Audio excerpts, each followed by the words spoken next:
Loved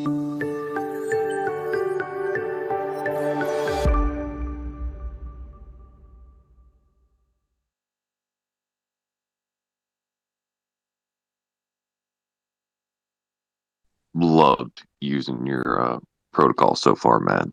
It has been tons of fun. I am a DeFi nerd, so like this is something that Algorand definitely need. I've been having my fun double exposing myself to Algo right now, and then using my current stack of YLDY to pay off my loan at the same time. So thank you for this, and yeah, it's been a lot of fun, and a lot of the community is how you say very unexposed to these kind of protocols. Yeah, we found it so cool. The outreach, like people are putting like tutorial posts on Reddit and in our Discord to discuss different types of strategies that can be employed with leverage. Essentially, people are often asking, why like the rates are still being discovered. There's like a discovery process where there's been a lot of supply, borrowers are coming. Over time, our rates are going to converge to the market fair values. Like if you see that we have, 4% on Aave or 8% on Solend, arbitrageurs will come and borrow on our lending protocol, transfer the funds, and lend elsewhere to capture the spread. So our rates will ultimately be driven toward fair. But meanwhile, besides earning the lending interest, you get access to leverage. So essentially, you're getting the benefit of being able to do leverage yield farming or trading. So it's been really cool to see people discuss. I've seen a lot of people are doing, like you're saying, the strategy of lend algos, borrow a stable coin, trade that into YLDY, and then farm, and then just kind of manage your collateral during this whole process, which has been really cool. Yeah, I already had like a big bag of YLDY, so my interest was to keep buying Algo, provided as more collateral to extend my, borrow utilization and keep a nice spread so I don't have to worry about liquidation and stuff like that. And then use that current stack of YLDY I already have to, you know, manage that risk a little bit and slow pay off that stable I borrowed. Have you seen any or had any requests for institutional use, not just end users like us, individual accounts? So we are chatting with institutions. A lot of our early backers are like institutions, but they're Algorand native. So whether Inc. or a foundation or other like early Algorand investors, we've had some people that are LPing, and they're gonna continue to do so. But we are talking to people like in the just trading community that might see AlgoFi as a fast, efficient way to get leverage for their arbitrage and trading activity. Another question I have for you is the cap on like, how much dollar value you can hold on Algo. Um, what's the method behind that, and why is that important? So the cap is primarily due to the ratio of capital that we have versus the rest of the DeFi ecosystem. We just want to make sure that there's sufficient liquidity for people to get into, say they're doing leverage trading. We want to make sure they're able to go buy back the token they need to repay their loans, and that's a function of liquidity on TinyMan, and then whatever dexes come in the future.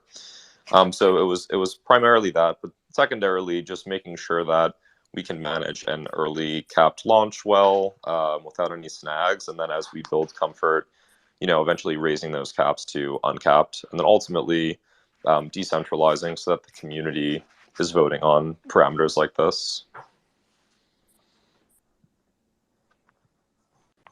Yeah, I got a question about staking rewards on the Algo wallet.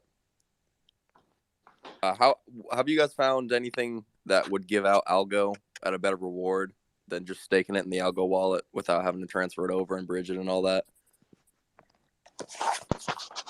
So, well, for the AlgoFi protocol, the base interest rate for the algo market has been set to the staking rewards. So you actually, provided there's any borrowing activity, because more borrowing drives the interest rates up, you should be getting better lending interest on AlgoFi.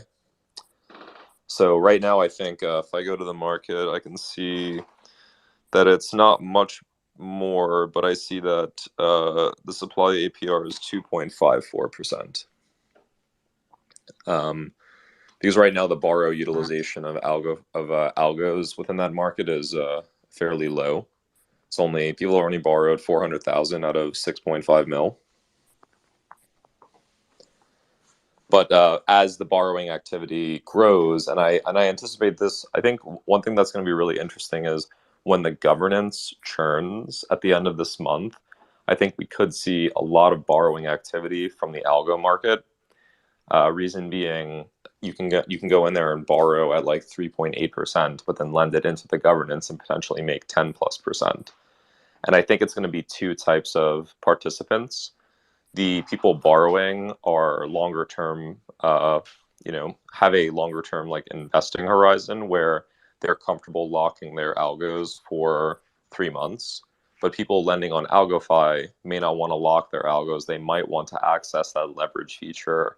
And sure, you're earning less interest most likely, but that's sort of the premium that, that's sort of the discount that you take for liquidity and leverage and these kinds of nice features.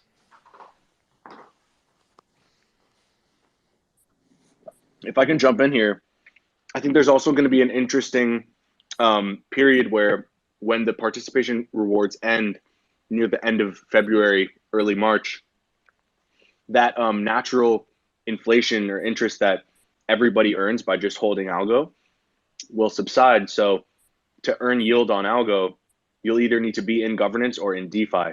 So I think around that time, algo holders will be faced with a choice. If they weren't committing their algo to anything before, neither governance nor DeFi, they'll have to choose what they want to get into. And I think that'll be a catalyst for AlgoFi, and not just AlgoFi, but pretty much every DeFi project on Algorand itself.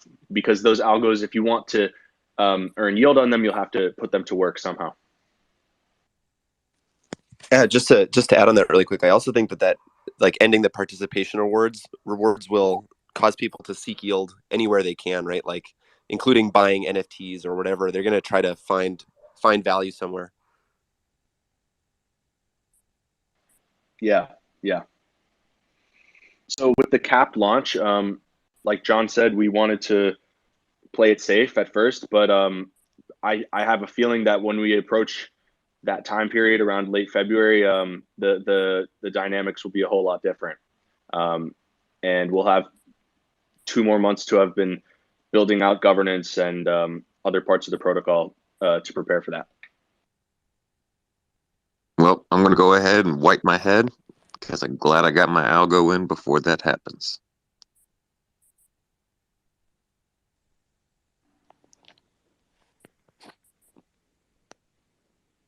Monty, I was wondering if you have some questions from YouTube. Please don't just bring them in and we can try to have the audience talk about it. I'll make sure we solicit. So far, nothing yet. I saw that you guys actually have your own node running, and I want to applaud you for that because that will keep your uptime amazing. We actually just added nodes in Asia and Europe as well. We haven't described them as such. It still says nodes 1 through 4, but the first 2 nodes are based in America, and the latter 2, I forget the ordering, but that's for like Asian, because I know I was doing some testing and I noticed that for Asian consumers, it would take, to use an American node, it might take 8 seconds to load, which is unacceptable. So we started launching a node in that area. I think we have it in Singapore. Question about that: Are you guys worried about regulation issues with running your own nodes for people to use? I'm asking because mainly because I don't want to run in the same situation with Humble.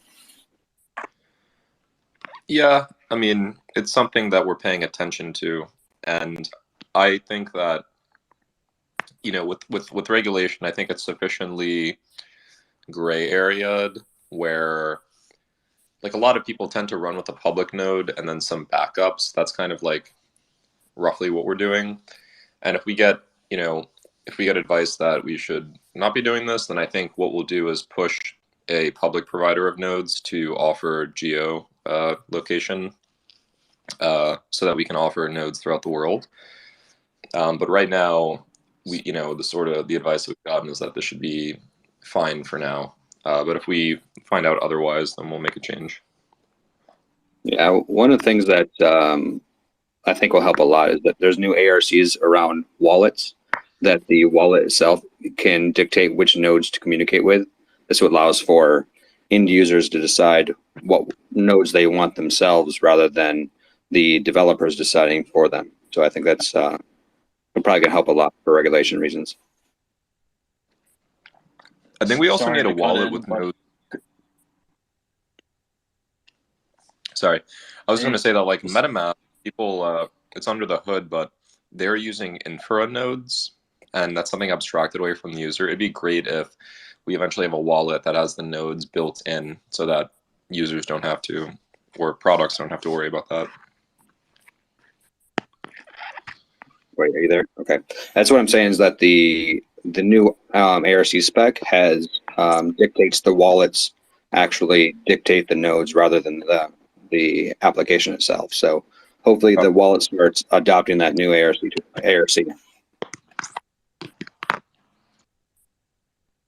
Sorry, could you clarify the regulatory issues?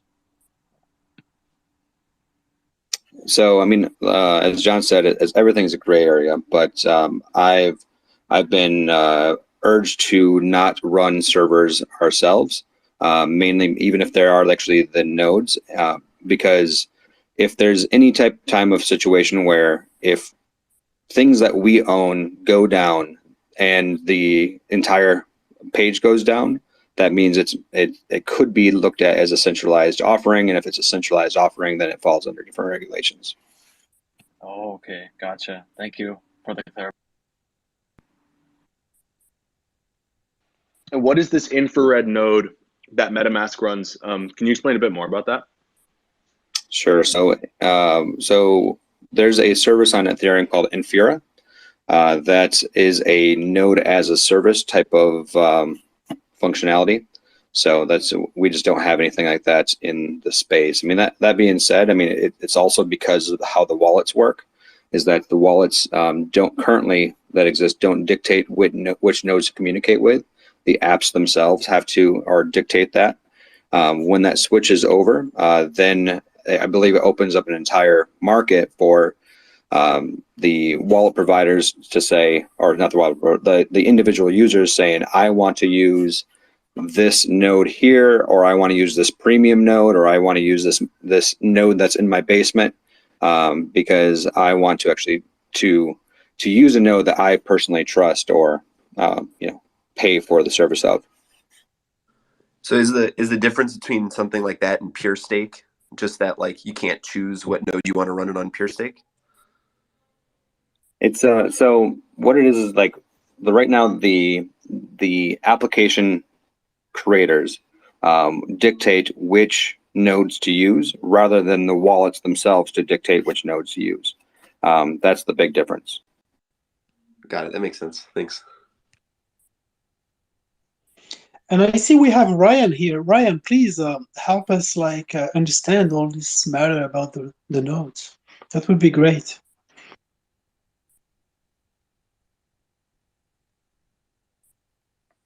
I can also talk about the reasoning of why it's actually thought this way. In Ethereum, the way you query the nodes and the nodes themselves are baked into one. With Algorand, you have the indexer and then you have the node itself. The idea was that individual applications would build custom indexers that would be more efficient at querying the type of calls that the individual application wants. So the idea was that then the application developers needed to point to a specific node that they created or indexer that they created because it is a custom bespoke indexer. So that's, I believe, is the actual reasoning why it is currently the way it is.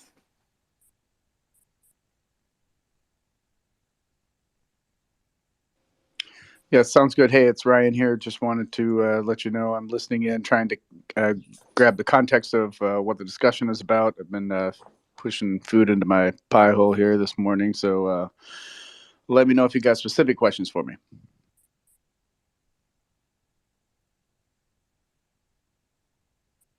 Yeah, sure. The conversation came from we were talking about AlgoFi, and AlgoFi just opened two nodes in two extra nodes. I think, John, was it in one was in Asia and one was in, where were they both in Asia? One in Asia and one in Europe. Right. And we were, I guess, the conversation went to the regulatory differences, and then it drifted into node hosting services on chain. And I'm not an expert, but that's kind of where it got to. All right, thanks. Well, I'm wondering, so the UIs, and so we'll put this both towards the AlgoFi and to the forthcoming Humble. Are there going to be open source user interfaces provided for either of those, such that I could download it, run it locally, and then choose the nodes on my side? Anything like that? So I'll speak for Humble, and John, of course, can speak for AlgoFi. But we made it a very hard requirement that we have no servers whatsoever running. That everything that the client pulls is directly from a generic indexer and a generic node. So you'll be able to take the Humble interface and run it locally, or run it in say Skynet, or wherever you want to run it, and it'll still consume the exact same blockchain as everything else. And yeah, and you at that point, if you download the interface itself, you could dictate which node you wanted to contact as well. But yeah. Yeah, for AlgoFi, we're currently in a closed sourced stage, which was actually a choice that we've made. This is often done when projects get off the ground, and it's a way to prevent potential exploiters from getting first look at commented clean code to identify a fault. Like, we've gone through an extensive audit with runtime verification, who are the leading experts in teal code, and we have reviewed the code endlessly. But I think our plan is to sort of step-by-step open source our code, starting with SDKs and the UI, and then ultimately the smart contracts. So on the UI side, the users will be able to, there's a config where they can set the nodes they want to use, and it would be launchable from anyone's sort of computer. I guess on the whole regulatory piece, though, is a question for the crowd and Chris. For hosting, you ultimately need, unless I'm mistaken, some kind of server for the UI that's being launched. Has there ever been any discussion around that piece? Like, for example, Uniswap needs to be hosted on a centralized server somewhere for people to use it. But is it that they separated the company that has built the protocol and the user interface? Sort of, how do people get around that centralization issue? Yeah. So the Uniswap situation is it's exactly what it is. There's two things. There's Uniswap and Uniswap Labs. Uniswap Labs owns the interface and then can actually launch the interface. But their whole stance is the entire protocol works without the interface whatsoever.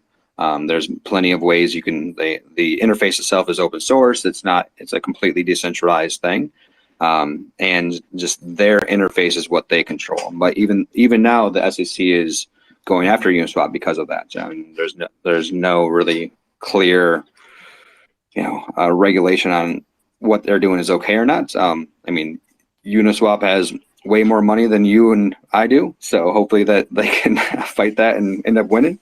But yeah, we don't know yet.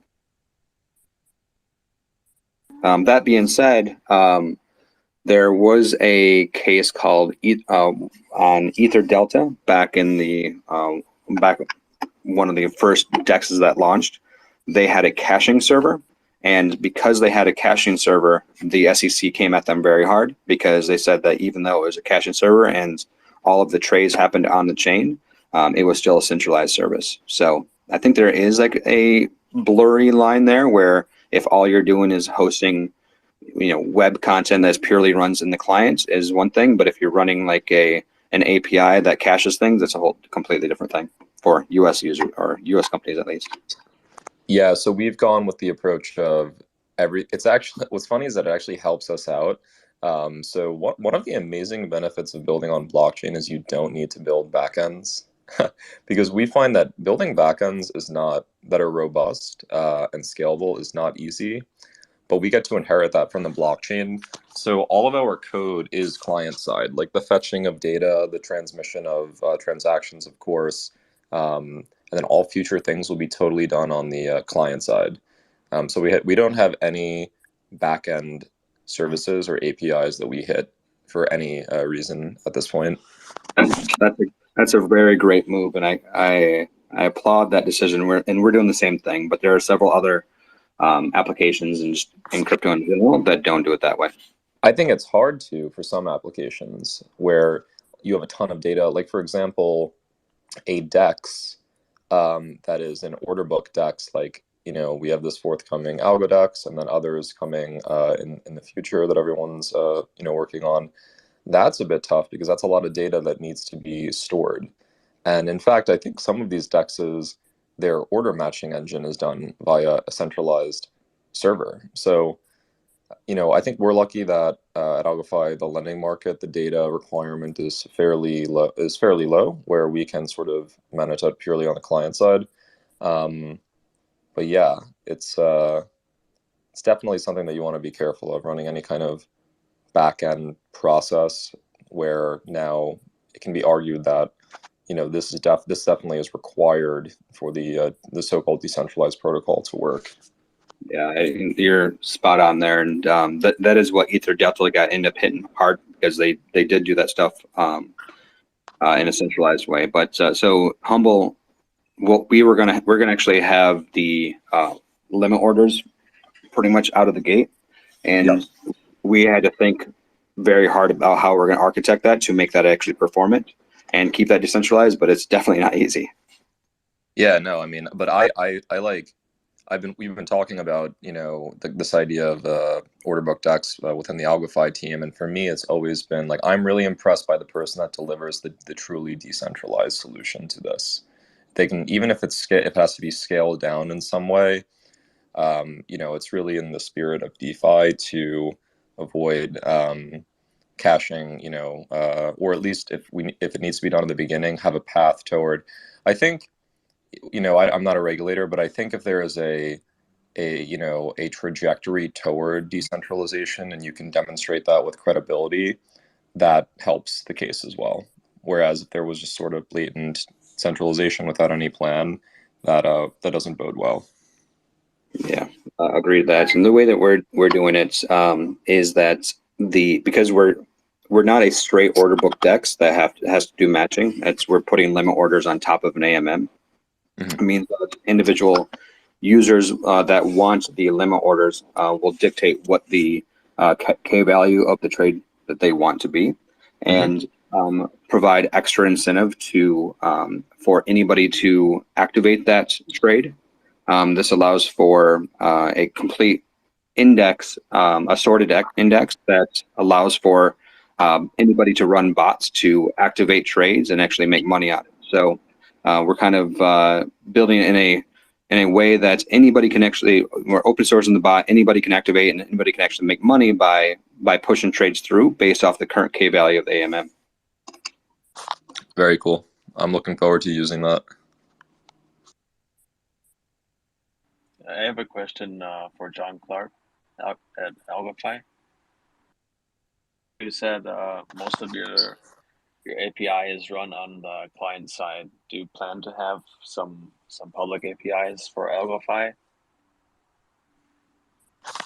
Yes. So we're open sourcing our Python SDK very soon so that users can programmatically interact with the protocol. And this will be particularly important for liquidations.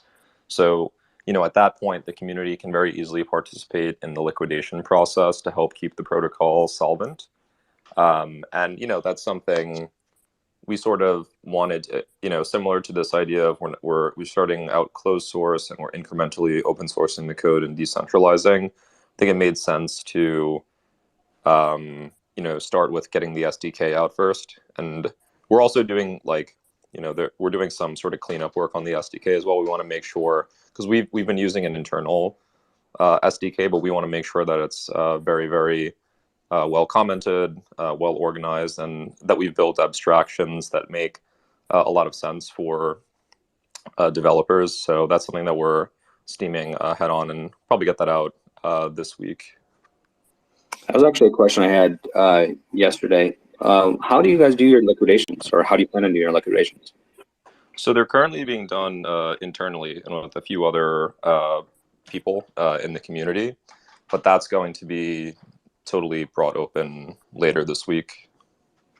So a lot of projects kind of start with a set of liquidators that have done this before, because it's our primary focus is keeping our users funds safe.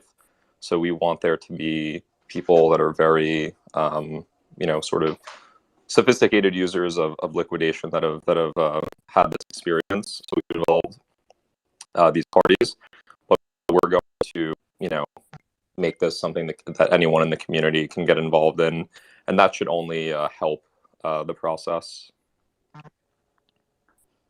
But I think what we're planning on doing, we don't have this in the docs, but let's say before we open source, there is any profit from liquidations, we're just going to put that into our rewards pool, and that'll get redistributed out to the community. Because for us, it's not about liquidation revenue. It's about keeping the protocol safe and making sure that we can scale. Cool, that makes sense.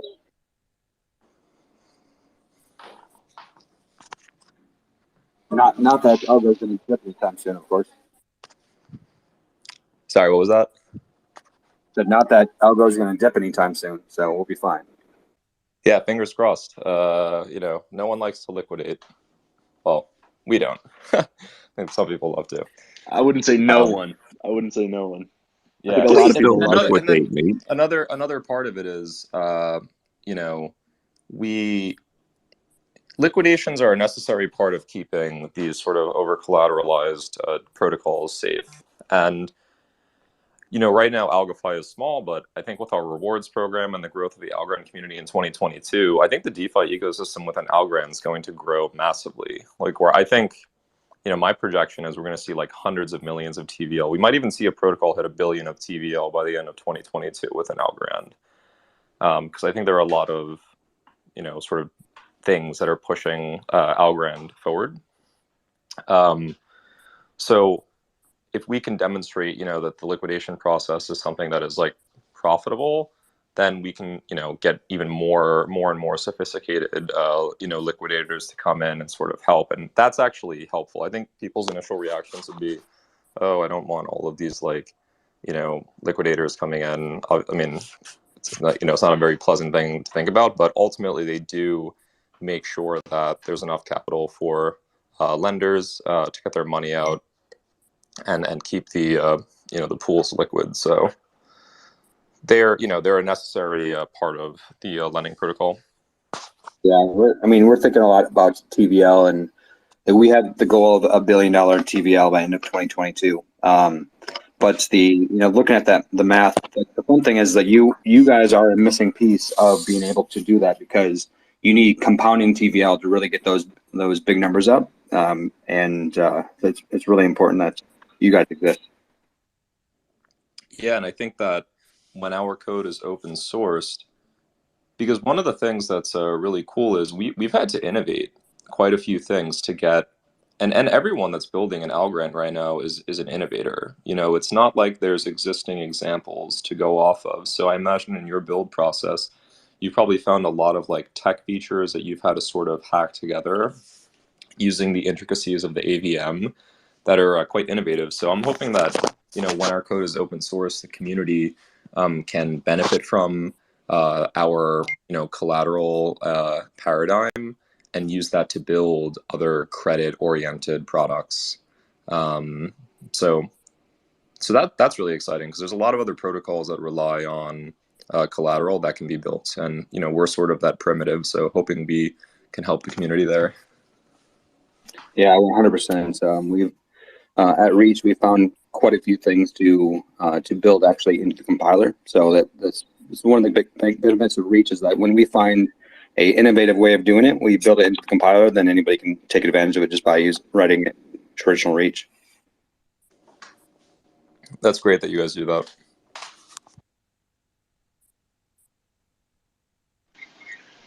I think the rewards program is awesome. Can you expand on that just a little bit? Like, is it a snapshot? How's distribution? When does it happen? When's it going to effect? There's a lot of questions around that, and it's super exciting. So, what I can say is, we're part of the Viridis program with TinyMan and AlgoMint, and we're working on getting something out the door this week. So we said, we're going to get rewards going. We have some, ideas of how to structure the initial program. And I think some of it will be around, focus on helping bootstrap our stablecoin stable. So, we're kind of thinking about what are intelligent ways to motivate usage there, but also just generic usage of the protocol. And we want to make sure that, definitely algos will be part of the program, but we're also thinking about how do we liquidity mine the governance token. And I think one of the things that the community, I think we've explained this, but we are waiting until our governance contracts are online for users to actually redeem the governance tokens. The reason for doing so is based on the advice of legal counsel that when you're issuing a token, you want to make sure there is utility. Otherwise, it can be viewed as a security, like you're just giving away monetary value for using the protocol. Instead, users, our goal is that users, and we built this into the tech, users can accrue, and there's a ledger keeping track of how much they can redeem, but later can redeem it at a later date when our governance is live. That's cool. We received the same advice that don't launch a token until you have utility. Right, and it's kind of tough when you have thousands of people in the Discord going when token, but you just have to be strong. Is there just on that note, how much utility counts before you can is it just a matter of how you phrase the utility, or is it are there subtle utilities that you can enumerate before you feel confident, or you feel like it needs to have a really strong like a governance, something like that would take a considerable amount of effort to build? I think given that we're a US company, we might be held to, compared to other geographies, we're going to be held to a slightly higher standard. And I think what that entails, for example, I don't think it would be enough to just say, oh, we're offering a yield farm where you can post the governance to earn other rewards. That we wouldn't be able to argue that's the utility, because that's still kind of well, then what do you do with the tokens once you earn them through the yield farm? So I do think for us, it's getting a V0 governance online where people can vote on changes to the protocol. We're going to talk with lawyers soon. Our V0 might actually look like what the foundation is currently doing.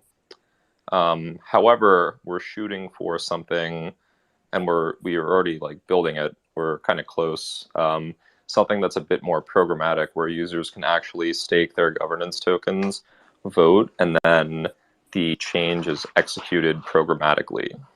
So that's the holy grail. What Uniswap has built is and Compound is pretty amazing, where users can come in, vote, delegate, something gets passed and then it gets executed programmatically with a time lock. So that's kind of what we want to go for, but we're thinking about how to get there, and we'll have something in Q1 2022. Also, one other question: have you thought about like a decentralized proposal generation, as like the way the foundation does it right now is they come up with the proposals that people vote on, versus like if the constituents had to come up with their own proposals to vote on or something? It's possible that we start with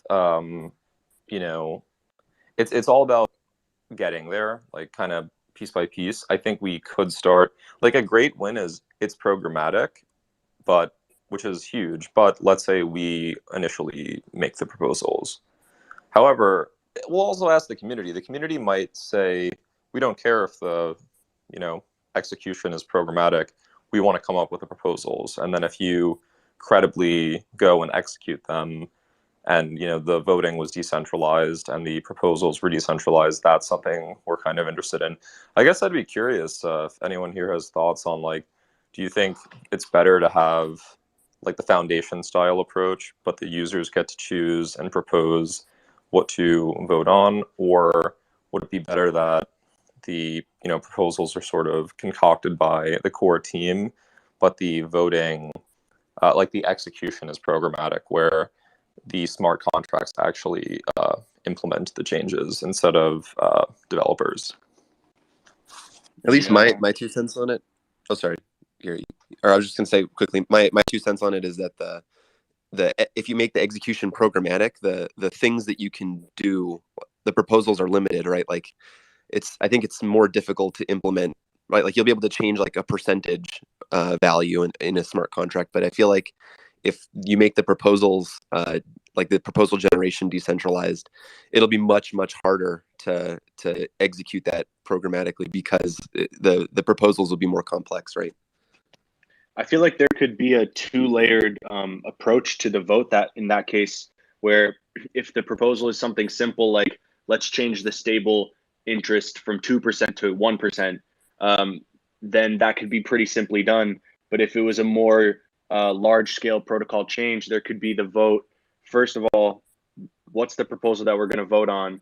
Then if that passes, the second vote would be, are we okay with having this being done by hand, or must it be programmatic? And I think leaving both those things up to the community would build a double strong layer of trust. Yeah, also, like, the question is, like, what happens if for the longer term proposals, if the time lock, for example, you cannot implement the feature in that time period, do you give the users more like APY percentage, for example, for staking, or what do you do in that case? Yeah, that's a good point. I guess, so if this was done, right, so if it's done programmatically, where the types of things that you can vote on, like Evan was referring to, are like in a subset, like just voting on parameter changes. We have like a lot of parameters that we use to manage the interest rate model, the liquidation incentives, the reserve factors, things like that. That would be easy. But if we get a generic proposal that's hard to implement, we could think about a way to compensate the community. But we also have to think about, like, designing governance is very much is game theory, and we got to think about people. The users, we have to be confident that there's a sufficient amount of decentralization and the users have the best interests of the protocol in mind, because instead, if users can get more APY, they might try to sort of like suggest very difficult things to implement to earn, like a penalty reward or something. So we sort of have to be careful and look to examples of, because we have a lot of examples, not in Algorand, but in Ethereum, of governance systems that have worked and incentivize the right things, because often when individuals think of a system, the game theory works directly against them. So we have to be a bit careful there. Yeah, I can definitely see. Thank you. Specific to lending,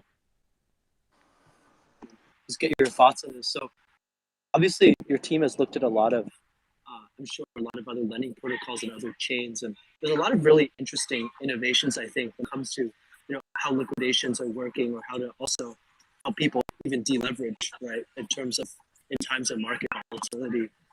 What's kind of sort of longer term? I know right now it's obviously really, there's a lot of liquidity that still needs to be deployed before DeFi really works and really gets exciting on algorithm. But kind of longer term, like what's kind of really exciting to you guys, right? Is the liquidation side or interest rate swaps, or I think there's a lot that you guys can do, especially with the stable.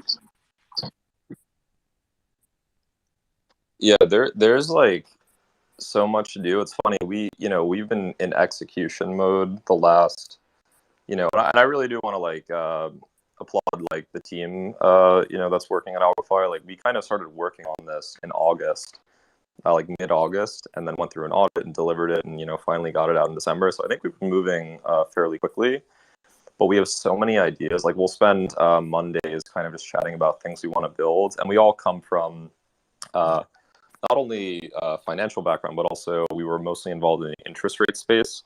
So we are super interested in interest rate swaps. Like it'd be awesome if we could build a term structure of interest rates for DeFi. And I think some projects have tried to do it, but they haven't worked. So mostly interest rates in DeFi it's actually funny. In the real world, most interest rates, as far as I know, like by far are fixed rate. However, in DeFi, most of the interest rate things that are traded are variable. So being able to build reliable fixed rate sources and then getting a term structure that people can sort of speculate and hedge on would be really cool. Beyond that, for AlgoFi, specifically, we have a lot of ideas to improve it in a V2. One example is, so right now the collateral factor is per asset. So I deposit algos and I can borrow 70% of the value in any asset. However, there's a correlation between assets that you lend and borrow that can be exploited to benefit the user. So for example, if I lend USDC, I should be able to borrow more other stable coins against that than say Bitcoin, because the USDC and say DAI or USDT or stable are going to be correlated. They both trade at $1, whereas Bitcoin and stablecoin are not going to be. So we're thinking about doing pairwise collateral factors in a V2 that one of our engineers sort of suggested and we brainstormed on, and we think it could be a cool innovation that improves capital efficiency. Are you guys using upgradable contract functionality with Algorand? So we're using that for the time being, but we plan to eventually, like when around the time like governance is going live, we're going to sort of rekey, like when we have programmatic governance, we'll rekey that ability to the governor contract, and so that can only be used by the DAO and not the core team. Currently, how are you guys protecting those keys for the upgradability?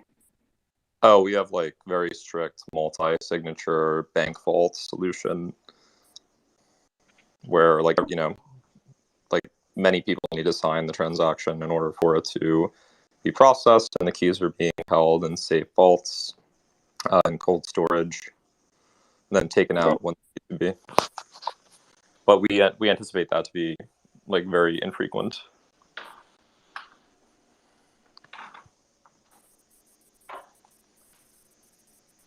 Anybody else have any questions for John while he's here? But I'll say this on the upgradability piece, that's again done out of it's done out of caution for the user. Like, let's say something was identified that is a potential exploit, it would be better for our users for that to be resolved than for a malicious actor to take advantage of that to drain funds. That's kind of how we view it. We know that what we're going to do is, to protect the protocol. So that's kind of, but ultimately long term, we want to remove that that last piece and, either disable upgradability or, sort of delegate that to the DAO. It might be worth disabling if we can't build confidence that the DAO would always operate in the best interests. However, one important piece is there's a delay on the upgrade. So we have it instituted where if an upgrade has to go through, a request needs to be submitted via the multi-sig, and then there's an end period delay in order for that upgrade to go through. So users will be able to see there's an upgrade coming and be able to remove their funds if they wanted to. Where do they think these upgrades are right now, we're going to build a feature into the UI that shows it. But for now, these upgrades will just be made public via our social media. I think I probably talked to you before, but I'm pretty against upgradable contracts, just mainly because I definitely see the benefits of it, but there's also an attack vector there. So I'm in general that they make me nervous just because they say $100 million. I know you guys have a cap, but $100 million on TVL. That becomes a really nice honeypot to figure out how to upgrade those contracts to take them. So whatever you can do to make sure you protect those, I'm all for. Yeah, no, we completely understand, and it's not going to be any one of the core team. It would be a situation where if there was like, a kidnapping or something horrendous like that. But we've done it so that there's just so many pieces of the multi-sig where the odds of all of that coming together they're basically zero. And that's the beauty of multi-sig. I think multi-sig allows you to be very, you still have to be very safe with your individual key, but if you look at if you run the probability of someone getting that when everyone's instituting similarly safe mechanisms, it becomes very remote that all of those are gotten. I think the issues that we've seen where people have gotten keys have been where protocols have stupidly used single sig or just fell victim to very obvious phishing attacks or something like that. But we're just on our A game when it comes to that kind of stuff. Can you talk for a minute about the use of stablecoin and maybe your aha moment where you're talking with the guys and you think guys, we need to have our own stablecoin. No sense having something that's not fully integrated, because that's a relatively new idea. I'm not sure why, but it was novel for you. Yeah, so this is actually an idea from Owen, and then we sort of workshopped it for a few days, and we just thought that there's a lot of capital inefficiency in collateralizing the stablecoin and then depositing the stablecoin into a protocol where it has to be over collateralized to borrow. So we thought it might be cool to sort of integrate that into one protocol. So that was kind of the aha moment. And, Owen wrote a Medium post. I encourage everyone here to go check it out at blog.algofy.org, where he discusses the capital, efficient benefits more eloquently than I'm doing right now. But it ultimately has to do with removing this second step of double collateralization. And also just getting a native stablecoin out to Algorand seemed like it was time. Using USDC mostly and USDT partially, but I think having something that is grown internally can really I think it's something the community can get behind and grow with, and sort of continue to give Algorand its own brand. Because Ethereum, a lot of people, when they think of DAI, it kind of reminds them of the strength of Ethereum. When they think of Terra, they think of UST. For Algorand, I want people to think of stable. So I think that's, that was another reason for getting this innovation included with our release. Yeah, I'm a big fan. For the masses, could you walk us through the backing of the stable? Is it one-to-one or is it over-collateralized? And maybe if you feel like it, maybe explain the difference real quick. Yeah, sure. So, centralized stable coins like USDT and USDC are actually backed by one physical US dollar. And these are, we'll call them physical, centralized stable coins. And then there are algorithmic stablecoins. So the most prominent one is DAI on Ethereum. And what happens there is, in order to mint one DAI, you need to back it with one of the acceptable forms of collateral.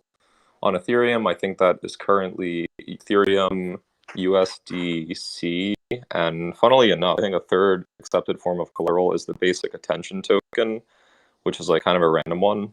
But these three assets can be used to collateralize these stablecoins.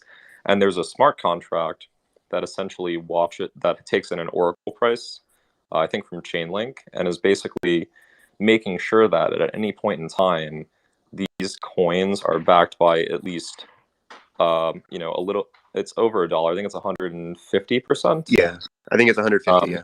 Yeah. At any time, they're backed by $1.50 worth of Ethereum or worth of basic attention token. And I think it might be more for BAT, considering that it's like more volatile. I'm not 100%, but I know for Ethereum it's 150%. So when Ethereum prices fall rapidly, the creators of DAI, who are like incentivized to do so, there are some monetary incentives for doing this, they need to post more collateral. Otherwise, they can get liquidated. So in a similar fashion, we're creating a stablecoin through over collateralization, where users need to come in and post some amount of collateral. And in this case, it needs to be, at least $1.25, say, based on what our current collateral factors are, in order to mint one stable. And then when a stable is floating on the wild, you know that in order for it to have gotten there, it needs to be backed by some amount of collateral greater than $1 on the AlgoFi protocol. So every stable you see is backed by someone's collateral. And so when the market sells off and people's collateral values fall, people will go and buy stable to perform liquidations. And that'll go and essentially people can then seize $1's worth of collateral with a premium. So you're going to get over $1 for liquidating one stable. And that's what kind of keeps it backed. But then we're going to have other mechanisms that keep the peg backed. Like we're going to roll out some rewards programs. We're going to make the interest rates and the collateral factors pretty compelling for stable. We're going to kind of like there's arrows in the quiver, and we're going to make sure that we roll them out and get the liquidity really deep on stable in the coming months, so that this peg remains strong. Because when a stablecoin gets released, there's typically a peg discovery process that we're currently experiencing. And, our goal is for liquidity to deepen, and for confidence to grow, and for, people to consider stable the same way they consider the other stable coins on Algorand. Hey guys, Eldar here. John, quick question on stable. Are you planning or talking to Coinbase and other big exchanges on them actually taking stable as a basically stable coin for their platforms, and then ultimately enabling us users to use it at their exchanges?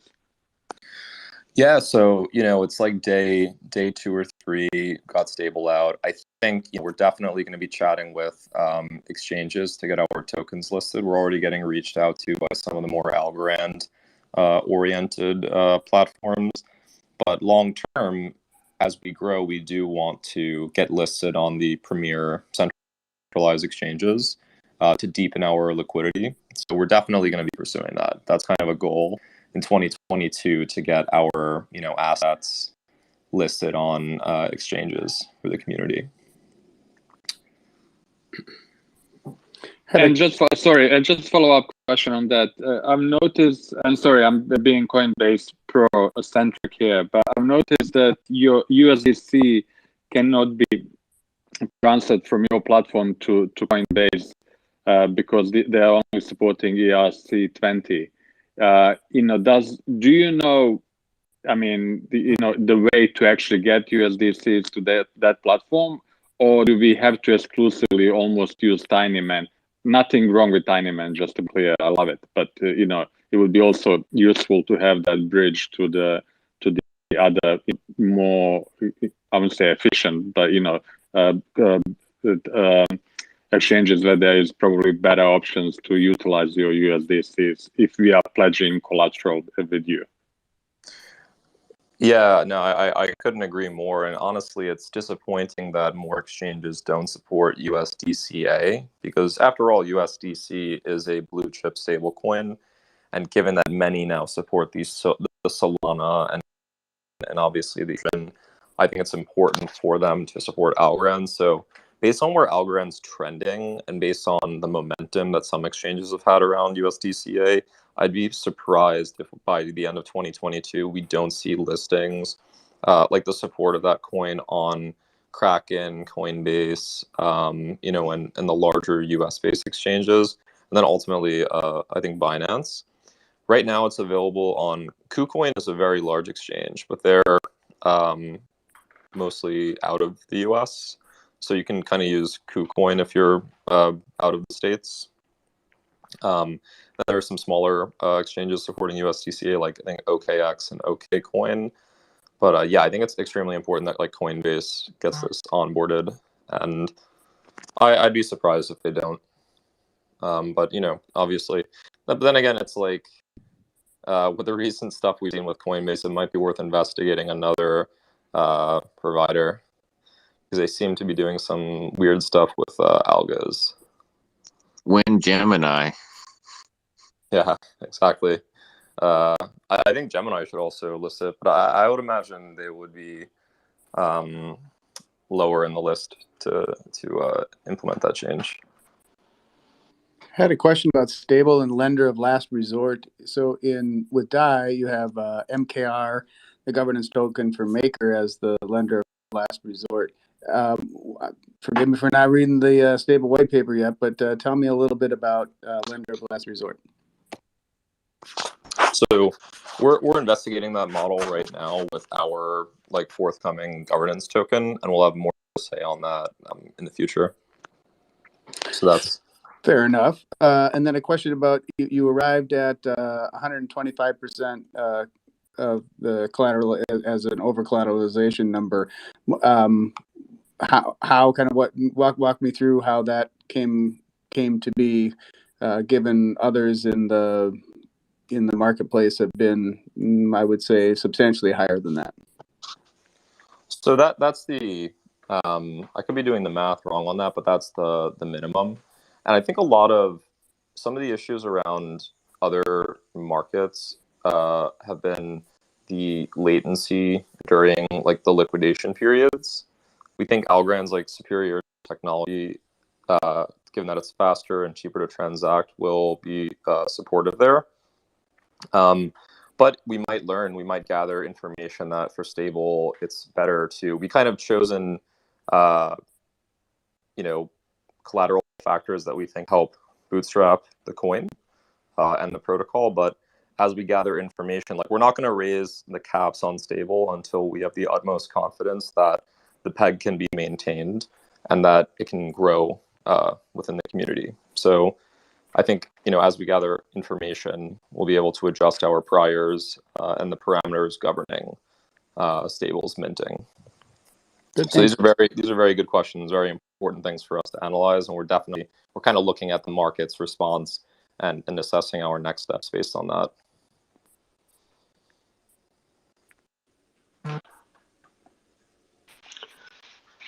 John, you've been a good sport. We didn't mean for this to be the AlgoFi hour, but you are such an articulate speaker and have answered every question in a fair, level-headed manner that I just applaud you for jumping in here and just being a good sport about all this. Scaramucci, maybe a week and a half, 2 weeks ago, said, his analyst said that Algo could flip ETH, which I think is still a long ways off, but I love the bullish tone of that. What if Algo flips ETH and all of a sudden AlgoFi is the new Aave and you've got 24 billion, something like that? What's AlgoFi look like at that stage, however far in the future that is? Well, it's a tails scenario that we consider carefully because I think it could happen. I think that Algorand is, it's I feel like a bit like where people, kind of like in Moneyball, people aren't looking at the statistics and the important metrics that drive success. And Algorand has a lot of them, but I just think it's undervalued by the market. But I think as people come to understand that Algorand can actually support financial activity that scales with, the real world financial networks and institutions that we have today in TradFi, it'll be supported more and more liquidity will flow in. So we're kind of preparing for an outcome like that on the order of years. And so for AlgoFi, yeah, it would be like being Aave, being the stable coin. We have other ideas of products to build and to improve, existing lending, paradigms. So we're definitely thinking about growth and scale. Like now that we've gotten online, we're thinking about how do we grow the protocol safely. And the tail scenario of growing to into billions of TVL is something that we're thinking about.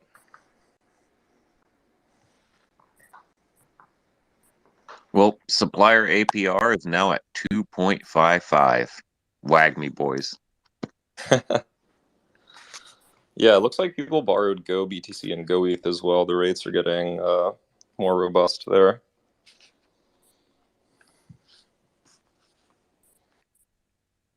I think earlier today, recall our liquidity grew by a mil. Someone put in like $1 million this morning. Don't know whom. That was Chris. Was it you? Yeah, it was Chris. I think Chris put in $1 million. I put 2 million. I think one person took $1 million out, so that's what you saw. Got it. I wouldn't be surprised. I feel like we have some crypto OGs in this chat, so when we're talking about 7 figures, I'm not surprised. No, I mean, anyway, you'd be surprised. There's anonymous whales all over. But it was nice chatting with everybody, and I'll be back at next week's chat. Yeah, thank you so much, John. It's amazing to have your whole explanation and the level of details you went through. Thank you so much. That's awesome. Yeah, thank you, John. It's been a pleasure to listen to you. All right, take care, everyone. Bye. Thanks again. Thank you, sir. Please don't liquidate me. I'll pass that note along. We had so much to get through today. Algo, HQ, EBU, we had 11 things on the list or something. AlgoFi was just one of them. We did, yeah. I mean, I'm happy people had a lot of questions. It's great that there were answers able to be given, and it's dope. I guess do we want to move on to the next thing? Let's move on to the next thing. Yeah, let's pull it up.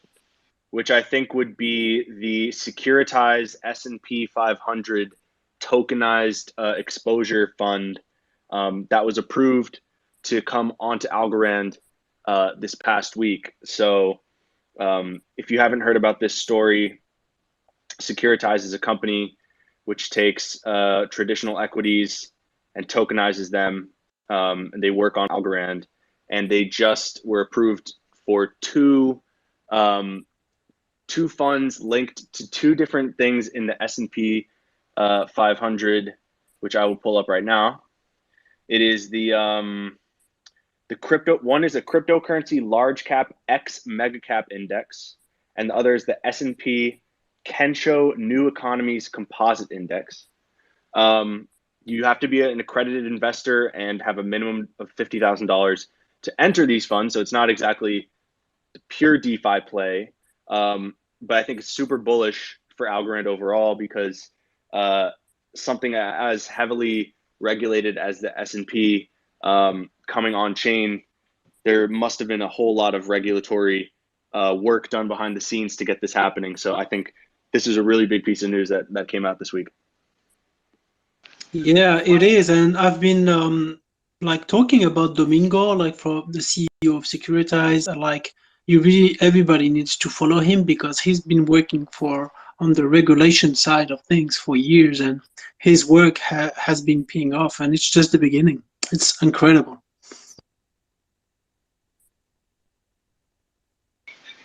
So I've been thinking about this. So you can get an LLC that is accredited. So it doesn't have to be an individual who's accredited. Usually there's somebody who's attached to it. But then you can also take the LLC and fractionalize it. And you can even LLC a DAO. So you could possibly filter this down to, you know, a lot of unaccredited folks, or give access to this in some way, shape, or form, I think, through you know, direct, you know, purchase through algos. Anybody else give any thought to this? Yeah, guys, maybe a bit of more knowledge on my side with regard to this. I think the point here really is when it comes to the big pension funds, insurance companies, and so on that manage, you know, a lot of our money as we go into retirement age. So the point here is, by this fund being ultimately regulated in big investors, asset managers, and so on, they can ultimately invest in this.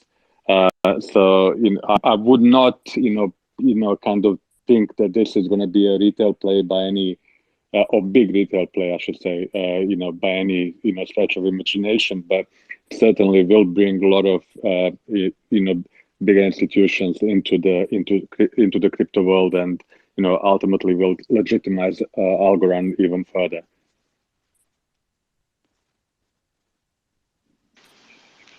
So Eldar, can you give a little context on that? Like, if you're a pension fund manager and you see something like this, you know, how is this going to be more enticing than just a normal investment off chain?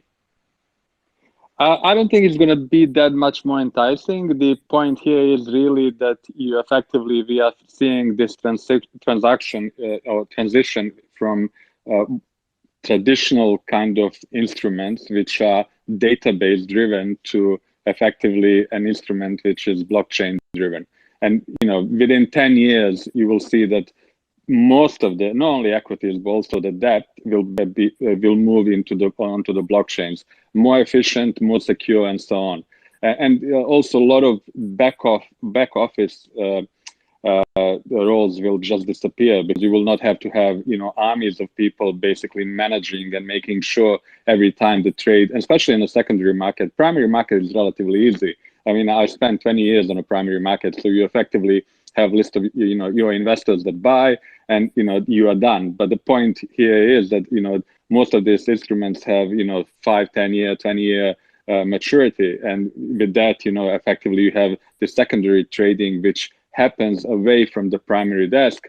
So you at no point do you have any overview of where your bonds are. If you are a bond issuer, and from the equities point of view, a bit easier, obviously, but still, you know, there is not, it's not as secure as obviously if you have it on a blockchain. So, you know, with this introduction, and ultimately S&P is one of the big 3 rating agencies, it has given a lot of credibility, especially to Algorand as the blockchain of choice, to do this as a very first kind of move of traditional finance onto the blockchain, to get big investors that obviously have to invest only into the SEC approved instruments, or from, if you are outside of the US, the approval will come in a 144A format, meaning that effectively you need to be, in order to be able to invest. So what this opens really is that you effectively have globally institutions being able to buy into this product, because they are effectively, it's approved. So it's, you know, so it, you know, it's not so much, you know, the importance here of, you know, oh, this is on a blockchain, is more about this is a transition from traditional onto the blockchain, which we will see, you know, happening as I said earlier. I like that. Being an index, it really kind of, it mitigates the risk, but we're not going to see a large shift, right, from like mortgage-backed securities or bonds or things like that. Who's really the target here, in your opinion, to make the move over? Well, actually, I kind of disagree, because if anything, it's going to be even it will be easier and more needed to do it, you know, in the mortgage-backed securities. As you know, every mortgage securitization trade, you know, predominantly they are backed by the either mortgages, auto loans, or public loans, and so on. But when it comes to the mortgages, basically you have thousands of mortgages securing the bond. So now then you have a difference is if you have a fixed or floating the collateral that is effectively constantly being shifted within the bond or within the trust, depending on how it's set up.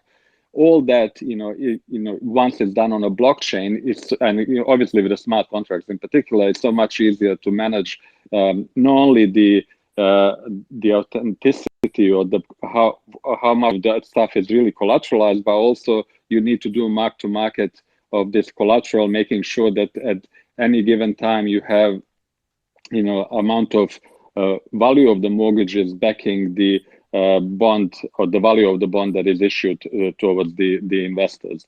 It really is cumbersome a process doing it manually. So the blockchain and the smart contracts in particular are going to make this a significantly easier process to do. That's bullish. I love it. I hope that you are correct. I worry that just the name blockchain, will scare off some investors, and they'll think that it's, theory too volatile. But you're saying No. But sorry for interrupting. I mean, the point is that most of the people that are the PMs, of the big asset managers and so on, they will not even know that this is going to be, that this is being transferred on a blockchain.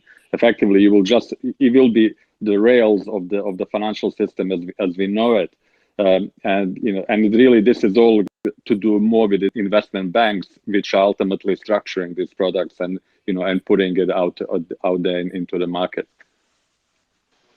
Oh yeah. Anytime we remove friction like that, I think it's good. You're right. Yeah.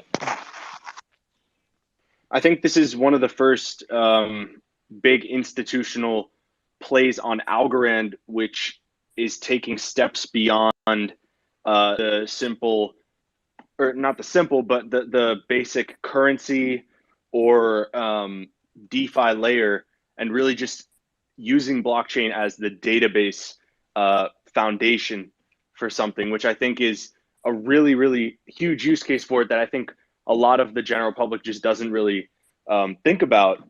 That's really what blockchain is for. It's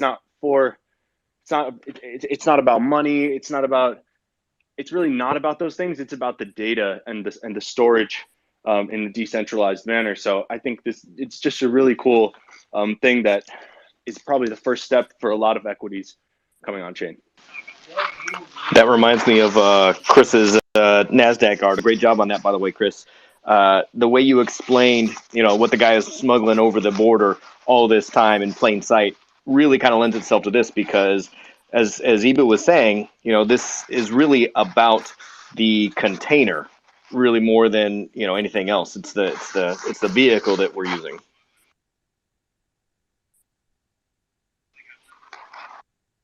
Yeah, speaking of Chris's NASDAQ article, I was going to bring that up.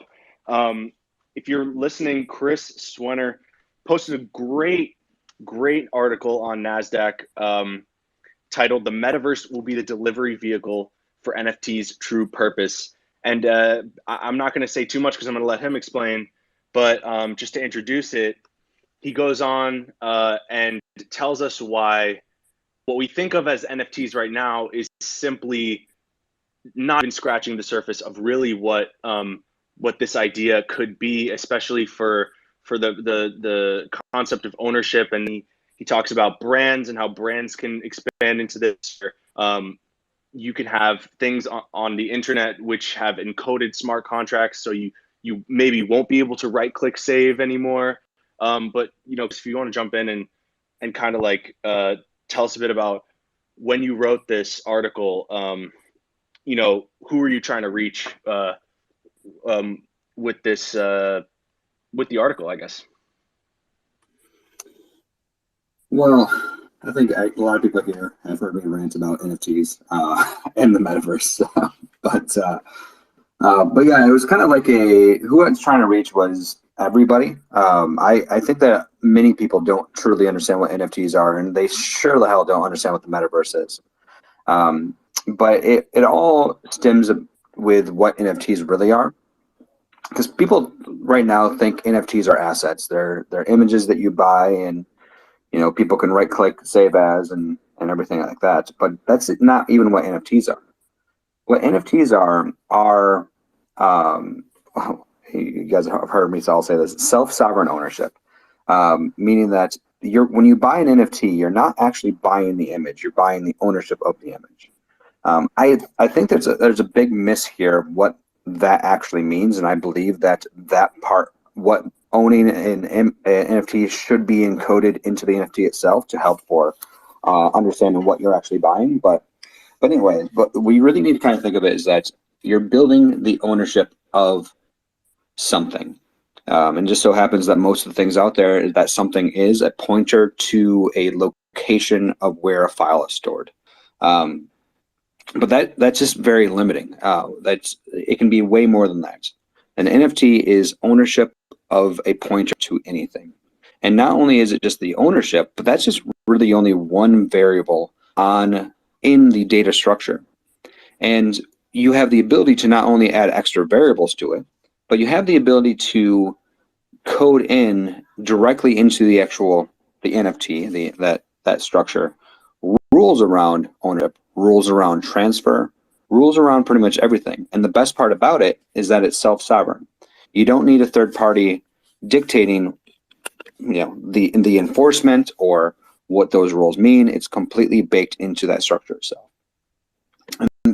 And this is why I get really excited about NFTs, is because the NFTs are what's going to push blockchain into the mainstream, because NFTs is all about ownership.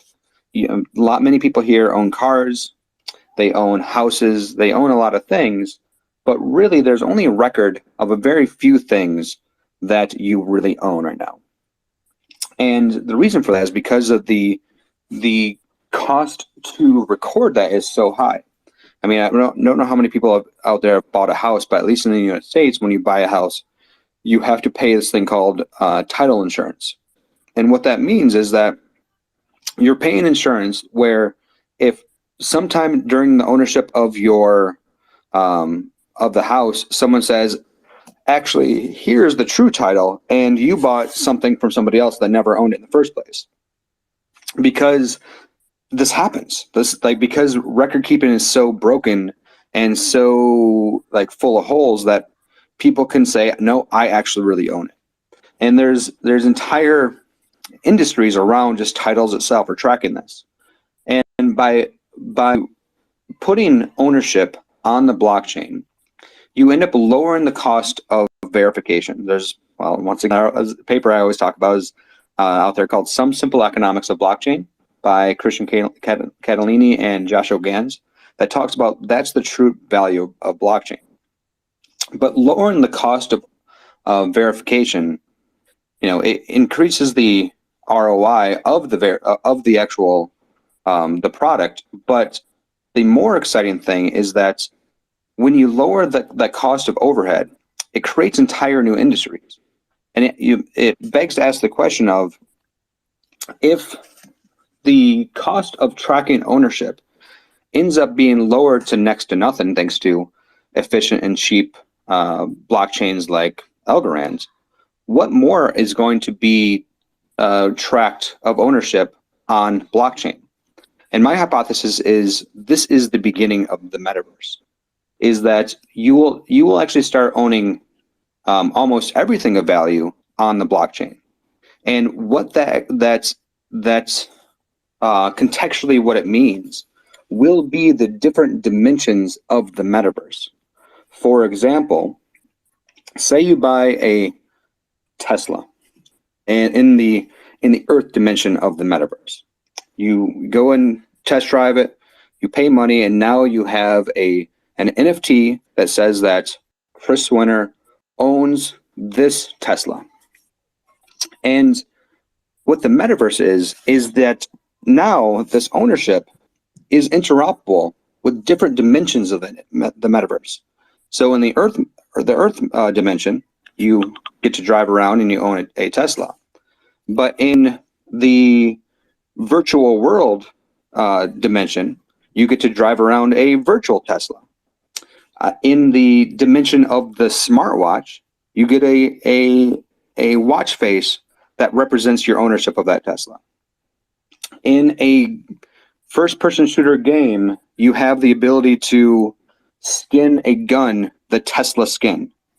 And the idea is that the connector that makes everything interoperable is that single source of truth.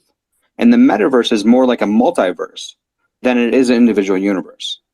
And that's really what I think a lot of people get wrong, is like when they start thinking of the metaverse, they think, oh, who cares? Or maybe they say, oh, it's cool that you can own a flaming sword in this Ready Player One world. But in reality, that's not the metaverse. That's just a small, narrow vision of a piece of what the metaverse will be. And the metaverse is more about self-sovereign ownership with contextual interfaces.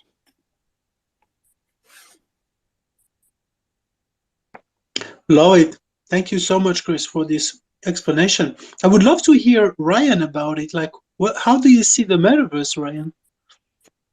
Yeah, Ryan, what do you think about the metaverse? Oh my goodness, you guys put me on the spot like that. I mean, metaverse is all encompassing. I mean, that's where we're gonna. It's too big to fathom right now. I'm sorry, I don't have any insightful thoughts currently.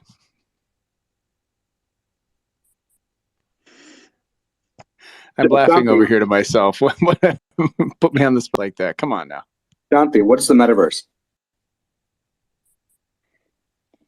I mean, everything I know about the metaverse is from you.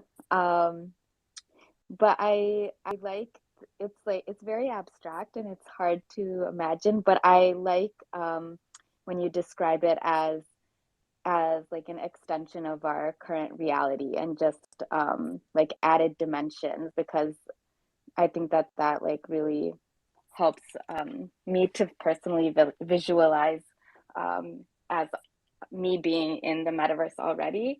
But yeah, I think everything I know is from you. Right on.